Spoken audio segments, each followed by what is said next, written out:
Les, you're a wills lawyer, and you've had long years of experience in estate planning. Please tell us the biggest traps you see in people's wills. I can talk from experience because one of the things I do in my law practice, I do free reviews of people's wills, so I see a lot of wills, and I often find so many things missing. First of all, many of them are homemade, and many of them are missing important clauses that should be in a will. For example, the family law clause that we have in Ontario. So if you don't want your son-in-law or daughter-in-law to benefit from money made from the inheritance you're leaving your kids, we put, in case they divorce your child or separate, we can put a special clause in to prevent that from happening.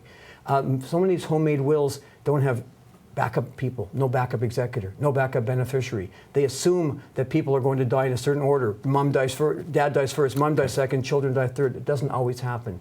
And there are other wills with a review where people have tried to make a codicil by themselves. Like they had a perfect lawyer prepared will, and they say, well, I don't like it anymore, so they scratch it out and they make a nightmare for their family in the future. So I think it's very important also never to assume certain things. Never assume equality is always fair. It's not always fair just to stamp an equal sign on your will.